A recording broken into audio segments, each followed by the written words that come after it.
Hey, my amazing squaddies, I truly hope you're doing wonderfully well today. Sending you all my love, positivity, and warmest wishes. You mean the world to me. No matter what kind of day you're having, I want you to know you are valued, you are appreciated, and you are exactly where you need to be. Welcome back to Daily Diaries Friday. This community is built on love, support, and positivity, and I'm so grateful that you're a part of it. Let's keep growing together, keep shining, and keep lifting each other up. Remember to subscribe, and share your thoughts and insights. Thank you for being the heart of Daily Diaries Friday. Today, I have an interesting video, so stay tuned, squaddies, and let's dive in. The British tabloids have one overarching complaint about the Duchess of Sussex. Why is she forcing us to obsess over every little thing she does or says? The irony would be hilarious if it weren't so pathetically transparent. The Daily Mail and its fellow gutter press seem locked in a strange one-sided love affair. Rabidly devoted, endlessly intrusive, and completely incapable of moving on. Meghan's Sussex, who by all evidence would prefer a quiet, purposeful life building things like a jam brand or a podcast empire, lives rent-free in their headlines and imaginations. Lately, their obsession has taken a new turn. The target, a humble jar of fruit spread? Yes, after months of anticipation and a complete rebrand, Meghan's as ever raspberry spread finally launched and sold out almost instantly. That alone should have been the story. A woman starts a brand, creates a premium product, and within minutes it's off the shelves. A success by any entrepreneurial standard.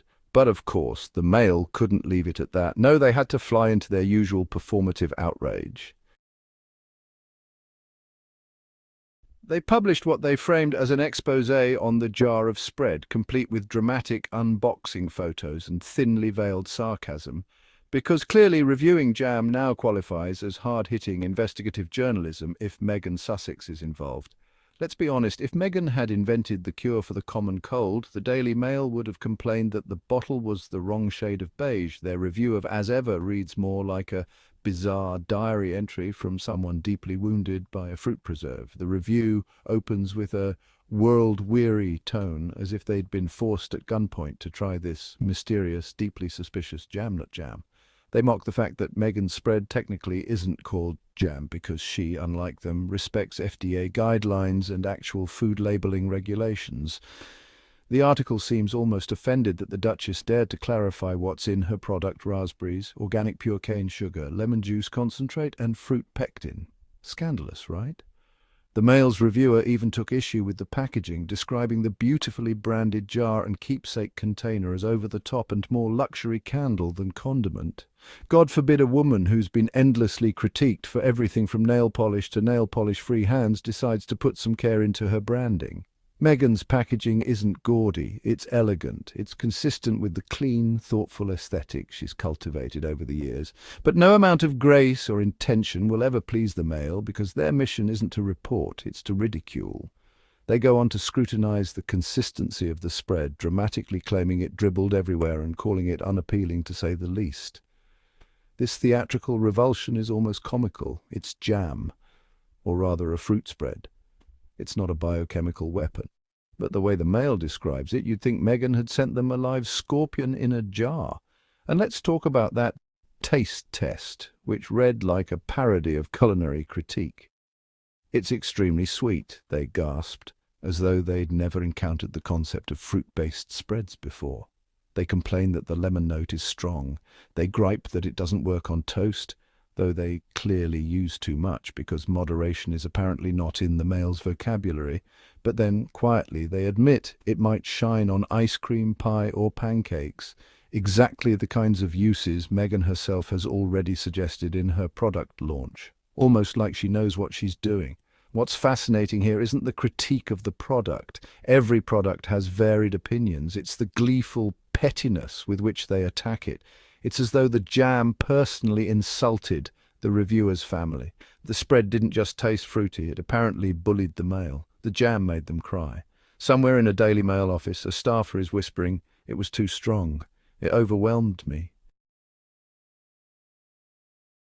Let's not lose sight of what's really happening. Meghan created a product. It's a small batch artisanal item from a new lifestyle brand that centers values like sustainability, quality ingredients, and intentional design. The launch was quiet, organic, and wildly successful. The product sold out in minutes. Customers are raving about the experience, receiving their keepsake packaging with a kind note from Meghan herself, signed in her distinctive handwriting. That's class, that's care, that's a woman building something from scratch while being stalked by a media ecosystem that refuses to let her live. This isn't the first time the British tabloids have gone into meltdown mode over something completely benign that Meghan has done.